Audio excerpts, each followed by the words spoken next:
Oh, boy. I knew I was going to do that.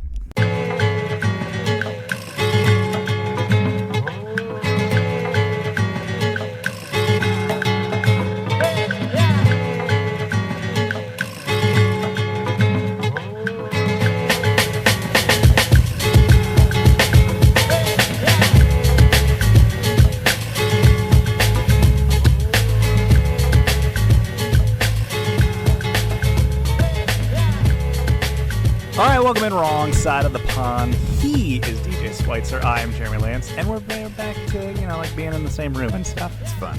I missed your face. I miss your face. It's always nice to be on I mean, the we same. still get to see our faces, each other's faces a little bit. Yeah. With our kids playing That soccer is- together right now. Yeah, it brings us together more frequently than what we were already doing, which is nice. Yeah, it's good little Sunday fun. It is a little bit of Sunday fun as we enjoy a pint and try not to get too frustrated with what we watch transpire in children's soccer matches. It normally goes of one of us going, man, I wish my daughter would have done that right. And then the other one going like, no, she did, it's fine. Yeah, it wasn't as bad as you initially thought. There's something to take heart in there. But no, it's been nice that we've had that to fill in the gaps when we've not been together talking for the show's purposes. But tonight we're back together. We are. We're here. We got it's just that time of year where there's just a million things going on. Champions League, Cup stuff, domestic stuff. It's overwhelming almost. Sanctions on oligarchs, all the normal trappings of like this time of year where it's just like, man, too much going on. Yeah, I mean it is the time of year when the sanctions tend to hit the oligarchs the hardest. Sanction season. It's sanction season, yeah, and we are seeing the ripple effects of that all across European soccer right now. We've R.I.P. Everton. Yeah, they are really feeling the effects right now. To be fair, the Everton guy actually has legitimately already been sanctioned. Yeah. His yacht was seized, all that stuff. You know it's bad when you're getting yachts seized. Abramovich, at the moment, at the time of this recording, still living life. To be fair, wherever it is that he's allowed to live life right now. Abramovich, and maybe we're bleeding into topics here already, so let's get into the show and actually circumvent the running order a little bit and shove Chelsea's situation into the fore. Okay. Roman obviously has, and we knew this last week when we talked, he has put the club up for sale. Yep. Sale price rumored to be in the £3 billion that seems to be the bar. Yeah. I've heard 4 mooted at times as well.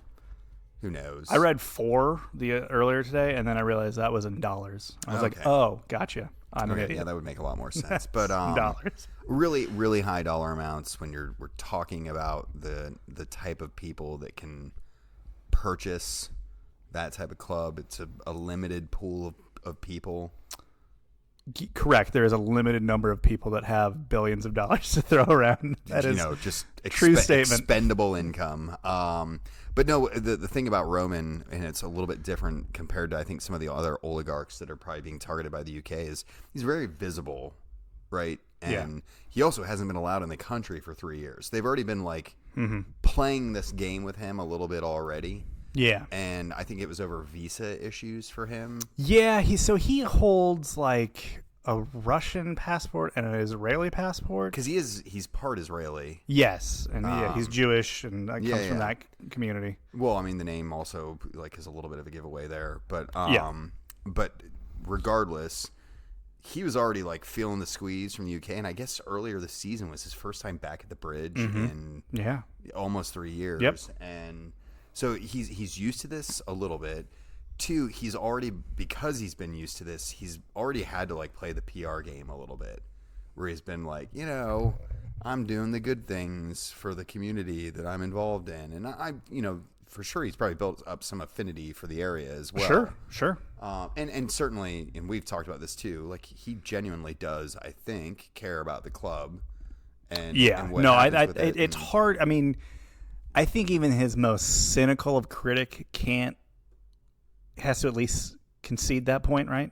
Oh, for sure. That the man, if there's few things he loves in life, some of them might not be good, but the one thing that might be good is Chelsea Football Club. Yeah, I mean he he wants them to win, and I think his desire for them to be successful is driven in part by that. So, that said, like I think part of the reason he's not yet been targeted is because he's been slapped on the wrist a bunch of times already, and they're maybe feeling like, hey, maybe we shouldn't slap him again, and B, like he's already been trying to save face publicly in England for a while and work the system a little bit well better. and C, he's also in pretty good with the ruling party at the moment in England. Well, I mean, the ruling parties in many countries are on the up and up right now with the Russians. Yeah, so exactly.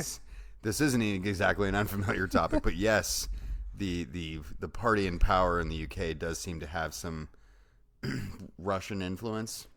Well, I mean, Roman, the guy at Everton, all these guys. There's a lot of Russian money just within the UK economy.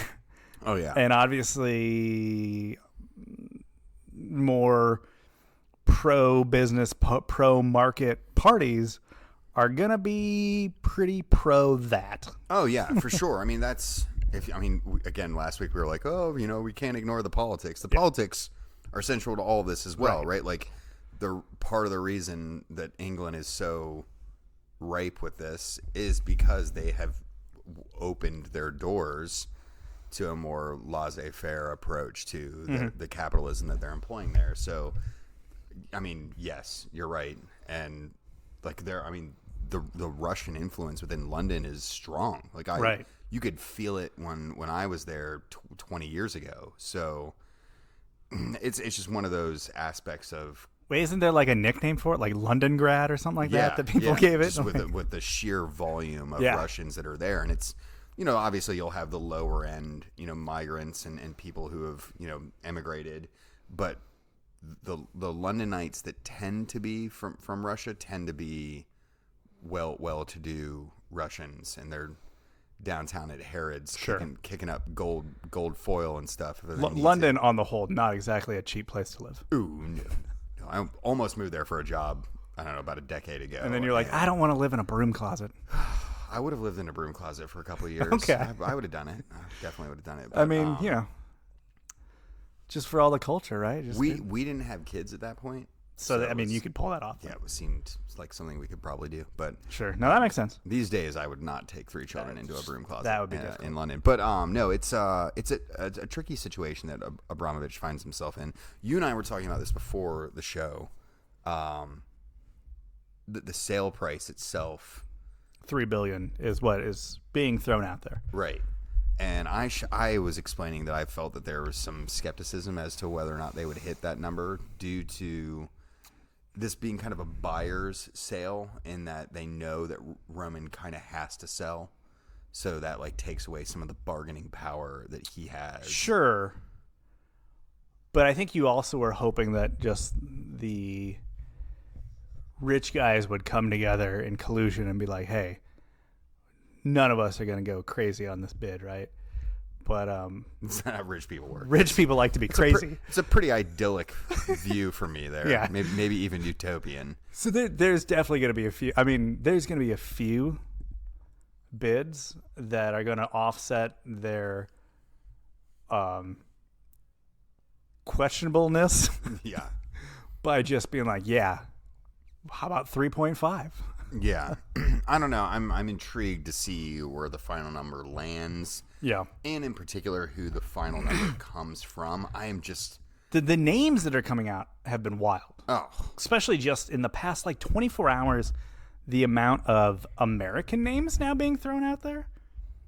There are a bunch of American billionaires that I didn't really know existed that are coming out of the woodwork for this thing. There's literally, if you own a sports team in the U.S., someone has written an article going, this person is contemplating the purchase of Chelsea FC. Yeah. That's how it feels right now. So I actually the reports are at this time, now they're going to close, everything has to be in, your bids have to be in by the 15th. So if you were planning that, just mark your calendars, put it on the Google calendar there. I'm still trying to build my consortium up at the moment. March 15th. You got to have it in. So almost like tax day, but sooner. yes. Yeah. There is currently 10 serious bids already through the door. As someone who just sold a house, this feels eerily similar now that we're talking about this. Sure. Yeah. I mean, it's not every day that a Premier League club comes up on the market. And a marquee one that already has a huge brand power to it, right? Mm-hmm. Yeah. So we have that Hans Jorgen guy, the Swiss consortium dude. I'm who's assuming also, he's just into chocolates and watches and pretty much Swiss Army knives. So him and like one of the guys that's part of the Dodgers ownership. Mm-hmm. So they're in the door Okay. with a bid. Outside that, we don't know who officially is in the door. So there is reports that the Jets ownership, Woody Johnson, that he has put in a bid. As someone who, you really don't have to have much more than a cursory knowledge of the NFL to know that the Jets are not exactly the type of organization you want or ownership you want controlling. I'm definitely one of those people that knows minimal amounts about the NFL. But you know just enough to go, the Jets? Jets ownership? That The can't Jets. be good. If it were the Giants, I'd be like, no, okay. Maybe. Be okay. Maybe. But if it were the Jets or the Mets, Right. I'd go, ooh. Jets, Mets, Nets. You don't want Any of those three.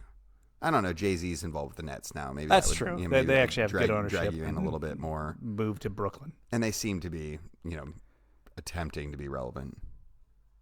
Sure. Yeah. Sure. But you know what I mean.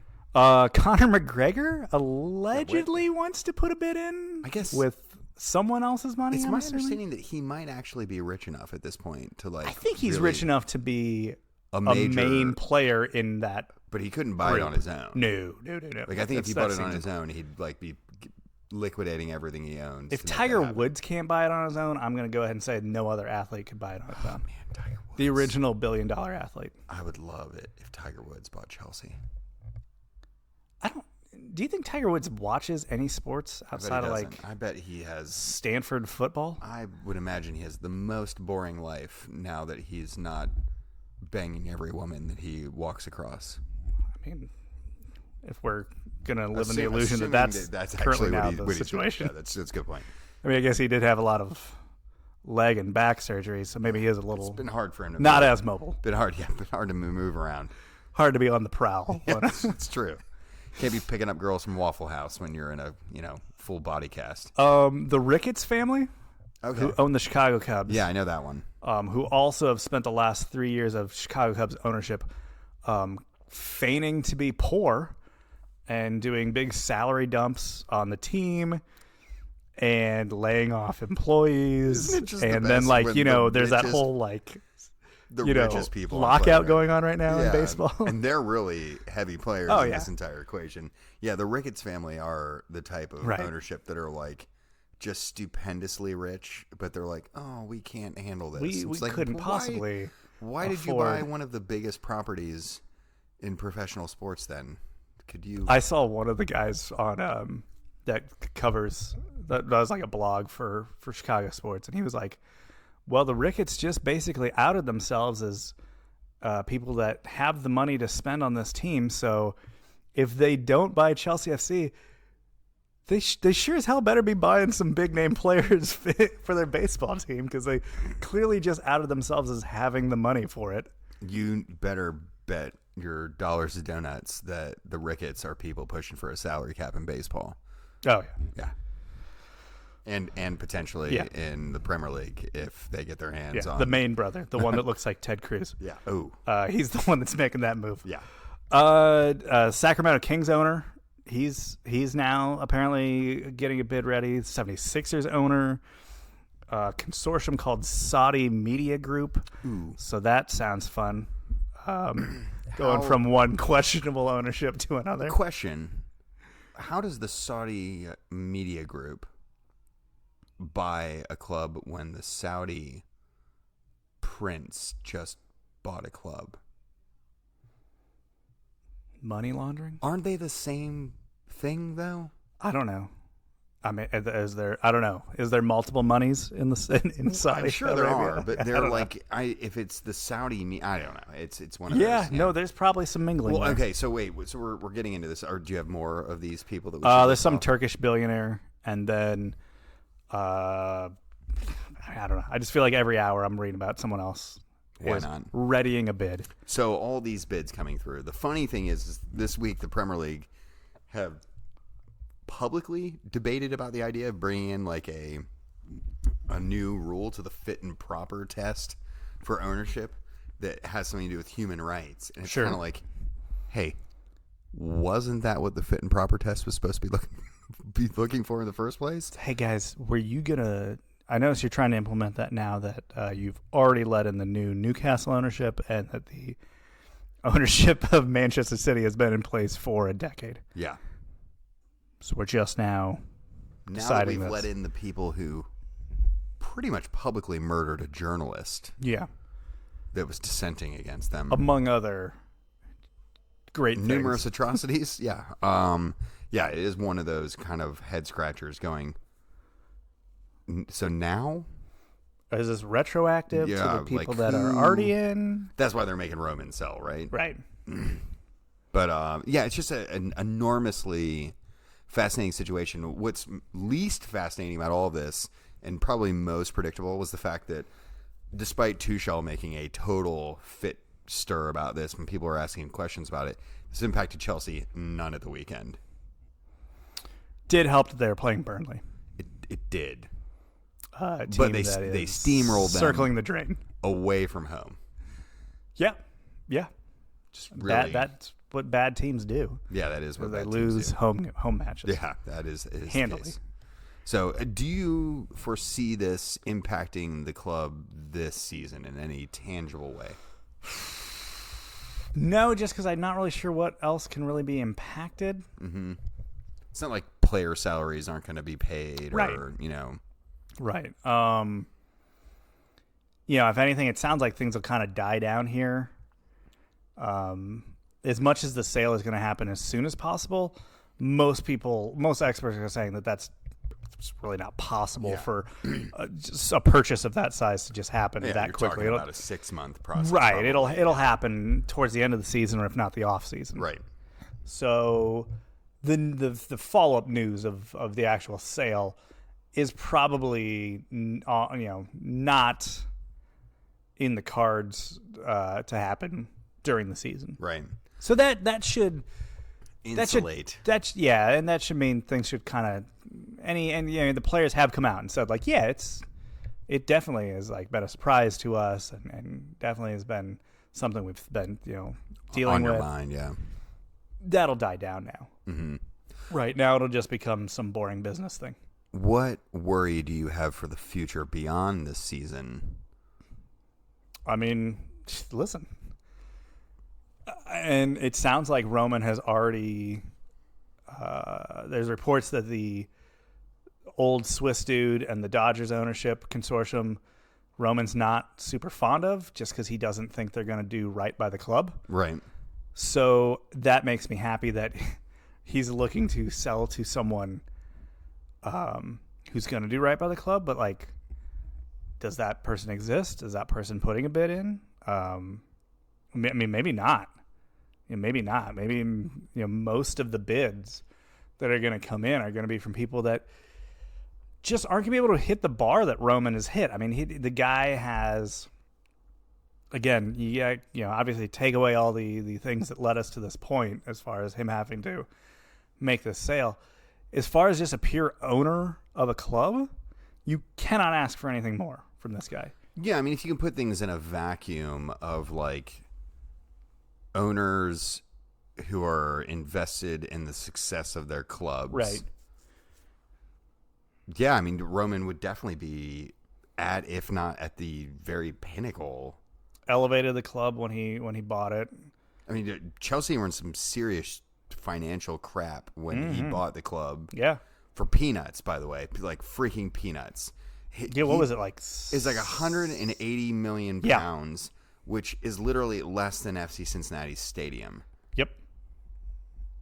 like that's insultingly low. But also we're talking He about bought like at the right time too. Like Yeah, it was a couple years before the Premier League really started to like take off. Obviously, money started flooding in. His being some of the first, and a lot followed after him. That got us where we're at. So yeah, I don't know. I mean, listen. Hopefully, the right owner comes along.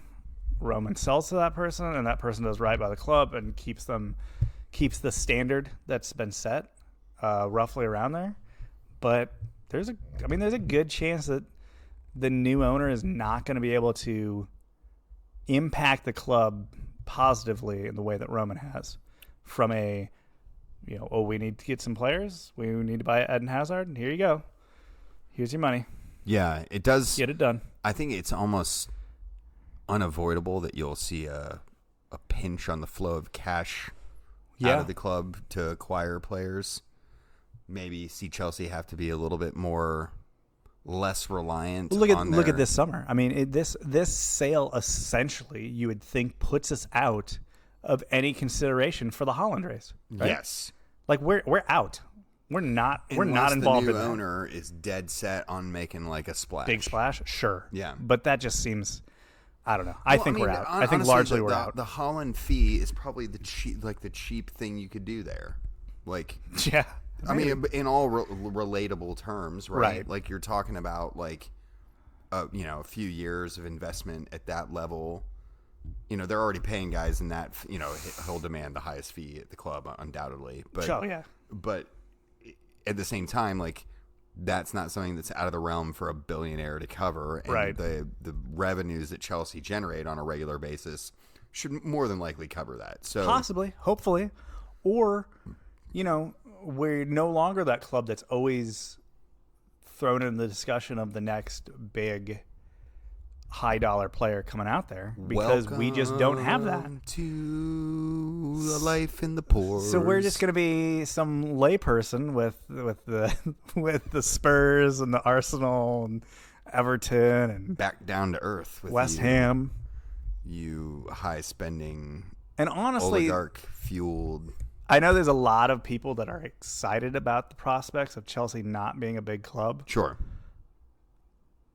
But I don't know if you've looked at the table, and I don't know if you've seen the way things have been going right now, but like we're already working with an issue where Manchester City are starting to put themselves in a position to kind of almost dominate this. Oh, for sure. The competition. Yeah, we're reaching that point.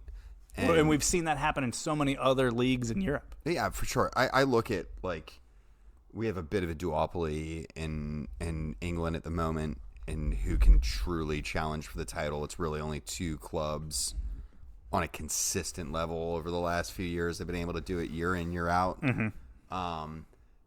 Chelsea at times are in that equation, but have kind of been an auxiliary player to that setup. But Liverpool are doing it the same way that Chelsea are kind of doing it. A big fee here and there, and average big club investments regularly. I'd say that's kind of the way that Chelsea have been operating. Mm-hmm. Chelsea still also are doing like this method of like gobbling up loads of other people and then stashing them in the reserves and in clubs you have partnerships with. And yeah, that's waned a little bit. It has in the past like 2-3 years. But it's funny. The Swiss Ramble, who's a fantastic follow on Twitter, if you don't follow them, they look purely at the finances of European football and do these deep dives on where they lie in a spend and how that relates to fair play and blah blah blah. But they did a really good breakdown today or yesterday of where Chelsea find themselves and how that might impact the sale and blah, blah, blah. But they still generate a significant amount of money, almost the highest, I think the highest over in England over the last decade in player sales. Like enormous revenues generated from player sales. And it is due to this kind of gobble up method that they've utilized the last few years where they just tuck players away, and then if it doesn't pan out, then they sell them off and get them at and they've been keen about how they buy those players, the prices they buy them, And then even if they buy them or sell them at a, relatively minimal profit, that adds up over time. So it's an interesting strategy that I wouldn't be surprised if they stay doing, but without having, a huge blank check to write every year. Yeah, I mean, you could see the new owner come in and do a big sell-off on a lot of that. Just be like, and you'll get a big windfall, and Sure. maybe that's how you finance a Holland or someone like that. But Possibly. So I don't know. It's a lot to be determined here in the next couple months of the future of the club and where that kind of leaves the landscape of English football. All right, so nearly a half hour talking just about one club for the most part. Let's dip our toes into other portions of the Premier League, maybe. Manchester Derby was this weekend. It happened. It did. Someone might want to let United know about that. They were there for like the first half hour. Sure. Went really well for them. City got an early one. Jadon Sancho equalized, and you kind of went, ooh, we might have the makings of a real Manchester Derby a little bit. Here we go. And then City just became City and just rolled them. So, United has been in flux for almost a decade now. Mm-hmm. However, they've actually been relatively competitive in this derby. Even in years where City is, as the table goes, well above where United are at. Mm-hmm. This performance, this 4-1 loss, is the worst performance they've had in the Manchester Derby since the David Moyes era, when they lost. That's not that surprising. No, when they lost 4-1's heavy in a derby match. When they lost 4-1 and 3-0. Ooh, his year there. A little bit of a double stinger. But it's been close matches. They've actually won several times when it just didn't even make sense for them to win. Mm-hmm. They've competed in this derby for a long time in this era of flux that they've been in. But man, not this weekend. It really was a one-sided affair outside of that first 20, 30 minutes or so. Yeah. And Kevin De Bruyne had a bit of another masterclass. Their midfield at City is just indomitable, and it's fun to watch. But as we were talking about in the last segment, we were talking about, how can Chelsea keep up with that? The class of player that they have at every position on the field is just, outside of maybe striker and maybe center back, they arguably have like the best player in the league. Yeah. In just about every role. Mm-hmm. It's tough. They are starting to really create some separation between themselves and the league. Mm-hmm. Like, it's really starting to show. Yeah. Although right now, I did not realize how close the race still actually is. The gap is relatively close. So it's 6 points, but Liverpool have a match in hand. They have a match in hand, yeah. So that could really just be a one-weekend swing. We keep talking about this in such final terms, like, so this is just a foregone conclusion. But how many matches do you see City dropping between now and the end of the season? Not many. 0? 1? Spurs picked them off, a couple weeks back. Which, if my club can do it, anyone can. You guys have basically been one of the only clubs to do it. True. We did do the double. Did the double? Yeah. Mm-hmm. That's basically a trophy, right? It's as close as we're going to get to one this season. That's for sure. Get that DVD going. Yeah. So United find themselves 1 point off of fourth place.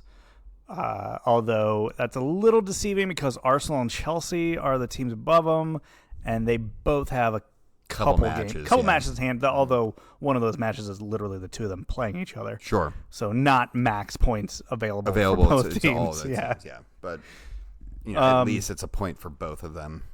It sounds like we're going with the push for Ten Hag this offseason. That's who they want. That's their man. Probably. They've been making eyes. They have. He's got a relatively inexpensive buyout, which is nice. It's Ajax. You can push them around a little bit. Yeah. mean, they just bought Teton. That's something. Can we just pause for a hot second? A guy I used to run into at the Blue Ash Kroger has just been brought in due to injuries and Premise-Law and Teton. Go get him. I mean, he's a fantastically polite guy. Good dude. Good dude. Glad he's getting a shot. He's familiar with the Dutch system. That's why he landed here in Cincinnati. Yay. Yeah. That's amazing stuff. But yeah, it does seem like Ten Hag is probably who they're eyeing up for the job. Is this a good idea? I don't know. Well, here's the thing. Ralph Rangnick has been brought in. Sure. He's having a say in who is ultimately. He has seen, I can't do this. Right. Like, I think the discussion of him getting the job permanently has vanished. I feel like that faded relatively quickly. Yeah. And as soon as he brought in a guy that they called Ted Lasso. It's great stuff. Happy for Chris Armas, but like, wow. He really liked working with him at the Red Bulls, apparently. I mean, for real, that's where that happened. I mean, yeah, I know, I get it, but just like, okay. So, I mean, we'll have to wait and see if Ten Hag keeps, him around. Doesn't feel like it. Doesn't feel like that's going to happen. I need him to come back here. It's been a while since I've insulted his wife, apparently. So, okay, there you go. Yeah, go for it. Yes, I mean, what style of play does that mean that they're gonna? I mean, are they gonna go to like? Is it gonna be this Ralph Radnick gegenpressing? Is it gonna be something they've Dutch? been doing like, this what are they weird doing? like hybrid of that now, which I mean, I guess leans itself a little bit more towards Ten Hag's system. Ten Hag is not an all-out like gegenpressing manager. Mm-hmm. He is not. I would say he's more aligned with a Pochettino who likes to press, Sure, but in measure. I'm mostly happy about that because that means Pochettino won't come back there. there was a report that if he comes back to the Premier League, he only wants to come back to Spurs. He has but one love. They say you should never look backwards, but I would look backwards for that one. Gladly. I mean, I'm very happy with Conte now, and if we give him the keys the way he needs the keys to be given to him, sure, great. Yeah, but will he be given the keys the way he needs to? We're in the United segment right now. We're not in the Spurs segment. Let's hold off here just a minute. But I don't know. Ten Hag seems to be the person who makes the most sense. On the City side of things, just real quickly, so they are 6 points up. Liverpool does have that match in hand, so it could get interesting, but it just still feels very inevitable. Yeah, it does. I mean, Liverpool eked out a 1-0 over West Ham this week. Yeah. West Ham are good. They are not a bad side. The Kurt Zuma kitten kicking incident has not derailed them as we predicted it might. As David Moyes feared. He feared nothing because he just kept starting Kurt like it didn't matter that he kicked a kitten on camera. No, remember he was just going to just try to ignore it and hope it goes away. I think it's worked.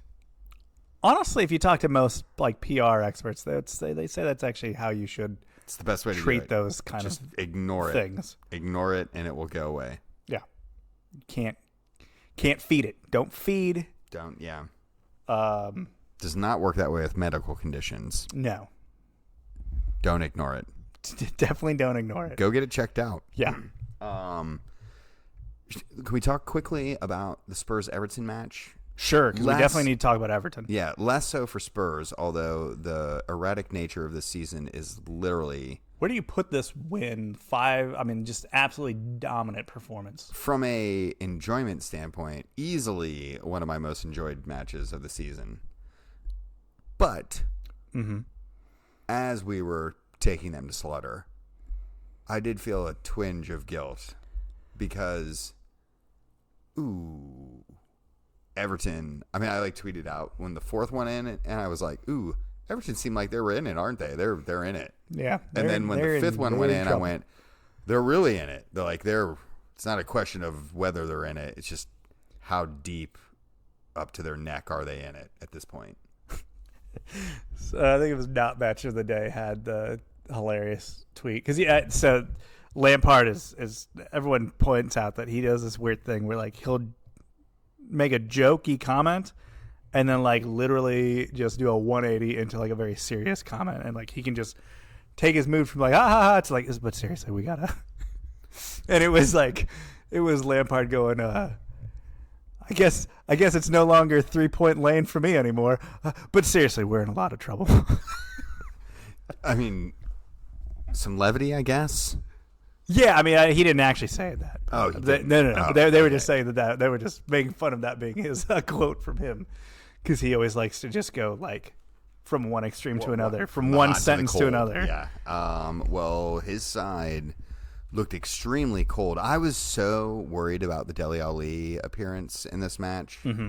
More that he was gonna do you guys. Come and sting us, and that became so irrelevant by the time he hit the pitch. Right. That was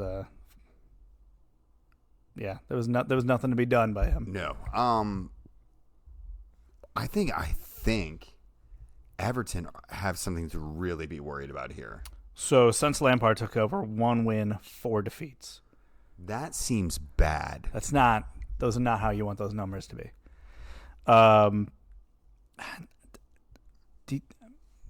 Do you think they can survive? I mean, I think they can. I mean, look, if we're talking about they are in a full tailspin, realistic outcomes, yeah, they can totally do that. You know what I mean? Like, this isn't an unimaginable scenario. I mean, yeah, no, I get that logically they can sort it out, get themselves back into winning ways, do the right thing, get a rhythm, blah, blah, blah. This match, though, was the one that really made me go, oh, crap. Like, oh, crap. Like, they could actually be in for it here. And I know, like, I already said that and I already tweeted it and whatever. But, like, the idea that Everton could be relegated is, I mean, it almost seems incomprehensible.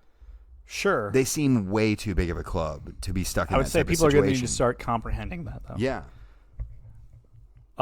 Their next 4 league matches. They host Wolves. Okay. They host Newcastle. That could be a spicy one. Mm-hmm. Then they go to West Ham and then host United. 2 of those are... They're also still in the FA Cup. They'll play at Crystal Palace. That seems like something that they should just sacrifice. And they might have to. As well as that's kind of been one of the few things going well for them. Yeah, I mean, obviously the more important thing is to still be in the Premier League come next August. I mean, I find their ownership situations precarious. They are having to cut ties with a bunch of sponsorships at the moment. They hired in, I know your affinity for Frank, but his managerial resume is thin. And it sure almost exclusively lacks any sort of situations that are as taxing as this. Sort of. I know that he had some getting that interesting young things Chelsea with Dirk. side to finish 4th and get Champions League, which Sure. they pulled off. They sealed literally on the last day. That they did. Obviously, the stakes a little bit higher this time around. Yeah, slightly. But still, obviously, there was pressure. Yeah. So they still have to play throughout the rest of the season.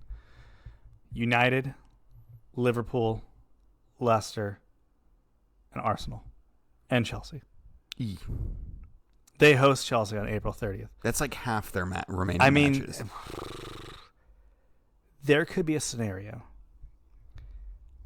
where Chelsea relegates them. Does the final fatal blow to old Frank. I know. I was looking through that schedule as I was framing up tonight's running order and really went, oh wow. I'm gonna be honest with you. If we're in an okay spot for 4th place and 3rd place or whatever, I'm gonna want Everton to win that because I just can't see Frank die like that. I think that will be his last Premier League job for a while. Yeah. If that is what happens. Yeah, he'll be hoping that Ronnie Diley takes a bigger gig and leaves NYCFC.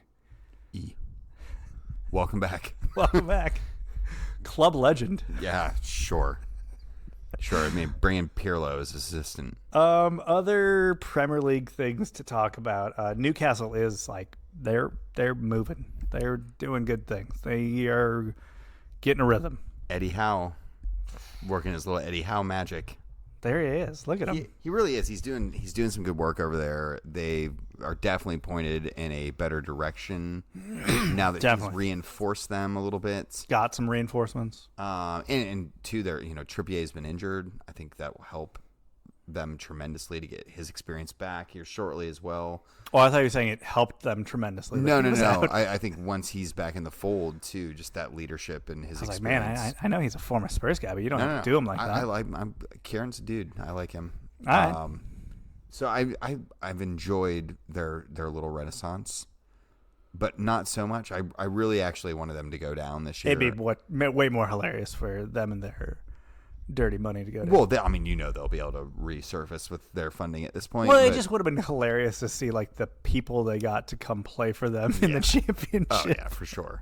Yeah, it's really almost hoping the Dele Alli one worked out for that reason. That would have been some wild. He would have been fun to watch in the championship. To be fair, maybe he may get to do that anyway. Well, we'll see how this one goes. Yeah. Speaking of Frank's always compared to friend Steven Gerrard, his Villa side, Villa's rolling. They are looking fancy. Coutinho looking inspired. Mm-hmm. Who'd have thought that? I mean, what if you went back in time to 2016 and been like, hey, Aston Villa is going to be managed by Steven Gerrard, and their star player will be a loaned-in Philippe Coutinho. Yeah. You'd be like, what are you even talking about? What glue are you huffing over there? That's unhealthy for your brain. Yeah, go back in time and tell a Liverpool fan that's what the future holds. Yeah. I don't know if I would have ever been able to predict which of the two would have been a better manager. And I'm not necessarily certain that either is the better manager at this point. But Gerard's doing some interesting stuff there at Villa. I've tried to watch them a couple times over now, and he's brought them an angle that I didn't necessarily expect he was going to. They seem to be much more confident now than they were under Dean Smith, which is sometimes enough in this league. It'll do it. Yeah. It'll do it sometime. Speaking of managers, the American, Jesse Marsh. Got his debut. It could have gone better. Yeah. Didn't go terribly, though. No, it wasn't all that bad. They played a Leicester City side that can play well when it chooses to. It chose to. Remembers to. Remembers to. Yeah. Puts it on the calendar to try. They did, and they got the 1-0 victory. There were pundits ripping Jesse Marsh for having this post-match huddle on the field with the players to kind of rally the troops, rally them, hey, we can grow from this. I don't know, where do you come out on that? Is it a cheeseball thing for a manager to do, or is it a good thing? Nah, I think he has to do something at this point, right? Sure. He's trying to show some unity within the squad and to get them behind the message. Leicester are a good team, and at least on their day, and yeah, they should be a good team. Yeah, right. They choose often to be a terrible team. It is sometimes easier to choose to be that terrible. Yeah. But I'm fine with it. I think we're also inclined to give Jesse the benefit of the doubt in a way that maybe some of the pundits over there would be less inclined to do so. The other side of that coin is that they are more inclined to just kind of doubt everything he does. Yes. To have cynicism towards his entire just being. Yeah. I thought they looked decent. Sure. And Jesse Marsch is a very, very different manager than Marcelo Bielsa, both in resume and experience and influence and the whole 9 yards. And seating. Yeah. I've never seen Jesse Marsch sitting on a water cooler. Is that what that thing was? I never understood what that thing was. He used to sit on a water cooler all the time. I don't know if they got him a new... It was like a water cooler shaped like a djembe or something like that. Yeah, it might be. Who knows? Thought he was going to sit there and... folding coaches' chairs. You never know. Something like that. So, I thought it was a good first performance for him. I'm sad he didn't get a result. But, yeah. Could have been worse. Stateside? Stateside. I think that's where we need to go. So I want to do, once again with you, some overreact and underreact. Okay. So as an overreact is in people should getting excited or feeling too much about whatever the situation Reading is. too much into it is an overreaction. Yep. But if it's a real thing, then like... Should they be... Yeah. Should they be more excited about this even? Yeah. This is a new thing. This is our new thing. This is our new thing. Yeah, I like it.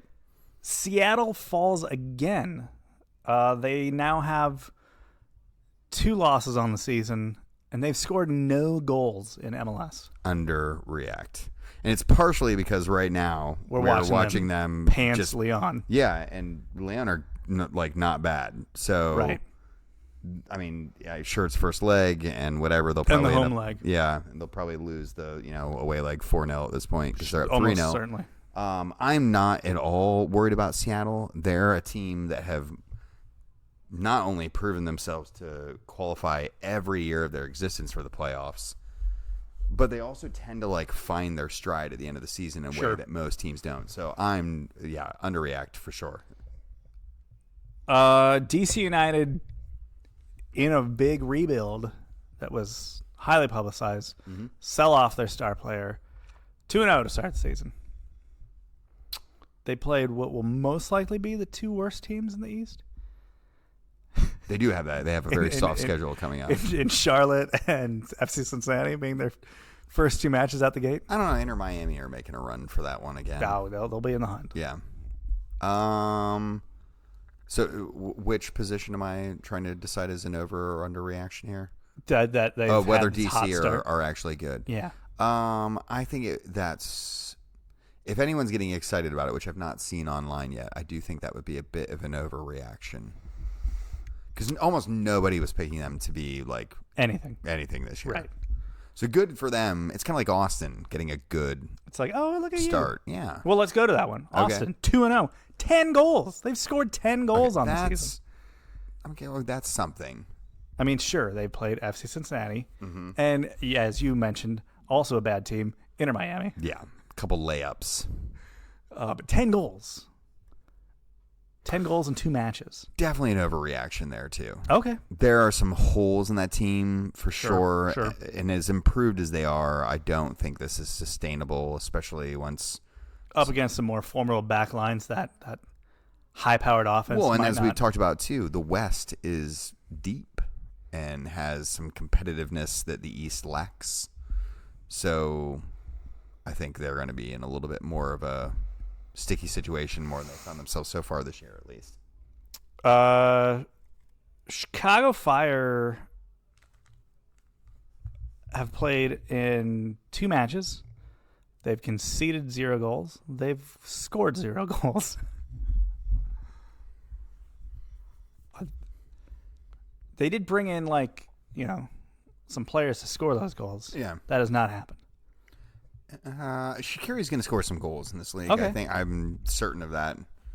He'll cannonball his way through defenses and probably do some, obscene gestures at people along the way. But no, I think they'll score some goals. I think the likelihood that they continue this clean sheet streak is probably less likely.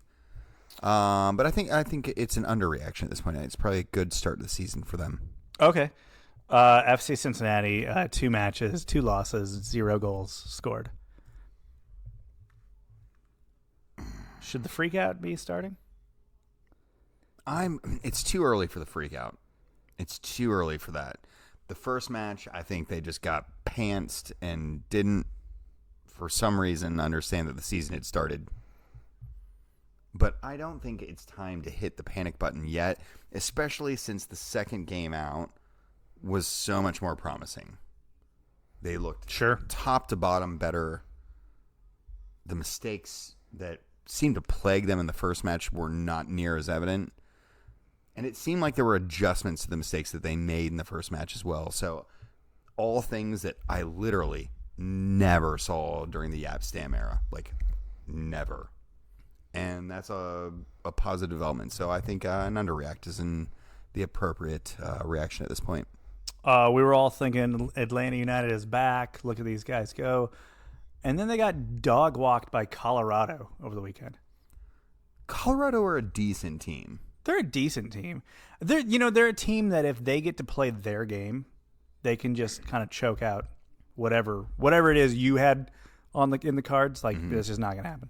They can just choke the life out of a game. I feel like it's time to maybe. Yeah, this feels like an underreaction as well. Okay. Yeah. Okay. I think that's it. Yeah, I mean, NYCFC 2 matches into their title defense, no wins, as they lost to the Galaxy in week 1, and then went scoreless against a very bad Vancouver team. Yeah. Yeah, but the Galaxy have proven themselves resilient in the opening. NYCFC. Yeah, I know, but so they faced in the first match. Galaxy, I think, are going to be decent. I think they'll they'll be okay this year. They won't be great, but they'll be okay. But I don't know. I mean, it's much like Seattle. They're a good team. They haven't changed much. Sure. As of now. Yeah. Things could change. Some money might come by and say, "Hey, Let's I'd like do that. something." I'd like that really good player of yours. I'd like to take your star." Yeah, it seems unlikely at this point. But no, I think there's not too much to be plussed about in that situation either. Winners and wankers? Winners and wankers. Why don't you give me your wanker to start things off tonight? My wanker, Chelsea fans. During the moment of applause and solidarity with Ukraine. I'm glad you went there. I debated this one too. Chelsea fans were heard chanting, doing an Abramovich chant during that. Hey guys, that's not the time for that at all. Maybe read the room. Yeah. Like, if you want to do that in the match, like, whatever. He's been a home match, maybe even. He's been a positive owner from an on-field standpoint. Not during the moment of silence. But if there was one time during that match to not do it, it was during the moment of solidarity for Ukraine. I'd love to say, like, this is a little bit of an outlier for Chelsea fans. It's not. It's really not. It's not. Your traveling support in particular has a bad reputation for being downright despicable, I think is the easy way of going about it. Yeah. This is why I constantly have said on this podcast, I support the club and the players on the field. I know nothing of and am in no way affiliated with the goobers that show up to those matches week in, week out and act like complete idiots. They aren't me. I'm not associated with them. We just happen to like the same thing. But I do not affiliate with these people. There's like this bit, and the movie is escaping me, but it's Bernie Mac, and he's running for president, and he like goes on like this news show, and Well, there was the one where Chris Rock was running for president, and he came in to be the vice president. Oh yeah, this is what it is. Yeah. Oh gosh, what is that? I loved that movie. It was a fantastic movie, but they brought it on, and this surfaced, well timed for current events. But he's on like talking points or something, and the guy's pressing him like what is your relationship with NATO? And he's like, I don't know nothing about NATO. I don't know NATO. Like, who's NATO? And the guy's like, the North American, or, the And he's like, no, I thought you were talking about this NATO Jones that I know. Do you know this NATO Jones? And it's like exactly that type of situation, like just playing it into a slightly different scenario. Yeah. Like I don't, because I mean I feel like that's I don't the thing, know like, them. We don't know them. Because people are like, oh, what do you think about this? I'm like, I don't know them. I've never met any of these. I've literally never met any of these people. I don't know them. Why'd you bring up NATO? Why'd you bring up these Chelsea fans? Why do I need to take account for these people that I've never met? They have never planned to meet. Routinely done hissing noises at Spurs matches. Yeah. To emulate the gas chambers. If you're unaware that Spurs have a Jewish lineage, there's that. That happened as recently as last season. So yeah. Anyway. Good shout. So yeah, definitely them. Even Tuchel after the match was like, "You jerks. What was that?" Don't do that. We don't need this now. I went to criticize supporters as well today. Yes. Yeah. I'm gonna go to Mexico. I'm gonna go down to Querétaro, who were playing host to reigning Mexican champions Atlas, and we're losing 1-0. And then their fans were literally let into the Atlas supporter section by security. To beat them to death. Literally. And here's the craziest part, and I don't want to just rope in the supporters here because I think their club are equally negligent for having done clearly nothing for a long time and maybe even encouraging it. Yeah, I was gonna say they went beyond nothing and actually. I mean, like literally, security personnel was shown on video to be opening the gate for their supporters to come through. The club has deliberately reduced the number of security personnel that are in the stadium on match days, all pretty much in reaction to appeasing their ultras. And then furthermore, both Liga MX as well as the Mexican authorities, who are just pretty easy to lump into the situation in most scenarios, for doing literally nothing about any of this. And the lack of clarity as to what's actually transpired at this point. Oh, yeah. Like there's literally an open debate as to whether anyone actually died. Pretty sure I saw a dead person in the videos that I saw. If you're choosing. Can't imagine that person lived through the video that I witnessed. There's clearly several dead bodies. It's kind of one of those things I wish I hadn't watched because I can close my eyes and literally see the exact scene. So don't watch it if you haven't yet. What's the choice of taking the clothes off the person as you beat them to death? I don't understand that one. That seemed to be a thing. That seemed to be a trend. It was definitely a trend. Like, disrobe the person I'm murdering. Yeah. I mean, extra humiliation. I really don't. Yeah, just dehumanizing them. Yeah, I think that's ultimately what it boils down to. The last time I can remember anything like this, there was a fan attack during a derby match in Cairo, in Egypt, where 75 fans died. Okay, that was probably about 5 or 6 years ago. Maybe was that in like a riot or like a stampede? Yeah, it turned into a riot. Okay. It turned into a legit riot. So. But this one, I was just so clearly caught on video in so many certain situations that it was just abhorrent. And there's not enough that could be done to punish them. Yeah, and punishments were finally thrown out today. Obviously, there's the actual like arrests for murder that will be coming out and have started to happen. But the league has announced that they will have Quintero will have no home fans for a year, and then Querétaro will the Barras, the supporters group, 3-year ban. Their supporters will not be in for 3 years, and then the owner has to sell the club. That's what's been ruled as of now. That still just doesn't seem like it's enough. Yeah, I know league matches are at the moment still postponed league-wide. Sure. Until they decide. I mean, yeah. Oof. How do you? I don't even know how you return from that right now. I don't know. That's a wild one. Yeah, it's pretty nasty. So after 2 absolutely horrible horrible wankers this week. Why don't we give ourselves some more positive stuff? Who's your winner this week? It doesn't get more positive than this, and by that I mean some home cooking here on this one. This weekend, celebrating his 500th match in charge, my winner goes to Wycombe Wanderers manager Gareth Ainsworth. In modern English football, to hit the 500 match mark as a manager just isn't really happening these days. Impressive stuff. Yeah. I believe he is the longest standing manager in English football at the moment. I mean, seems very believable. Yeah, he's been in charge since, I want to say he took over in 2014 or 15. It's eons ago. As a player manager originally. I love it. Yeah. Just all for that. And the kind of player manager we love that actually still plays plays. Himself.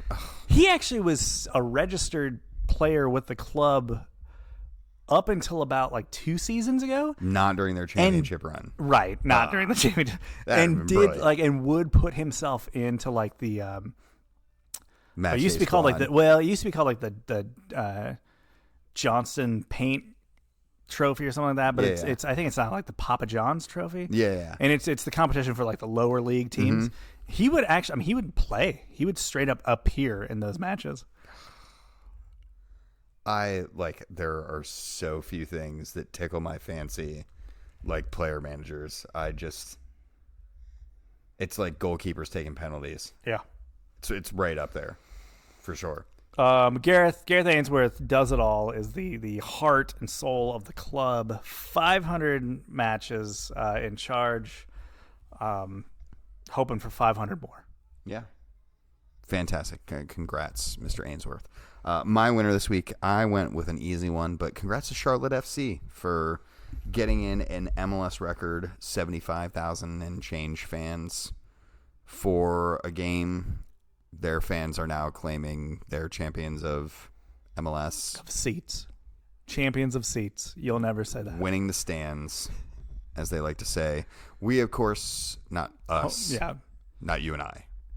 But Cincinnati has been guilty definitely of this winning the stands. More than occasion. Winning the stands type of city. Atlanta has also been a record holder there. New attendance title holder, new winner of the stands.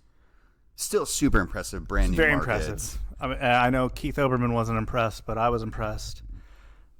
Imagine Keith Olbermann having a relevant soccer opinion anyway. Well, he didn't actually. Not only did he not have a relevant soccer opinion, his opinion was based on the demise of what? The NASL in like the 70s or whatever like that, or the 80s. I think he literally like dropped his actual year of example, which I think was 1977. Yeah. Like, hey, I know that there are some lessons to be had from the NASL still, but maybe not a relevant effort. Like the example they used was the Cosmos filling up, the Giant Stadium, which is as our buddy Ken Brew or Matt Brew pointed out.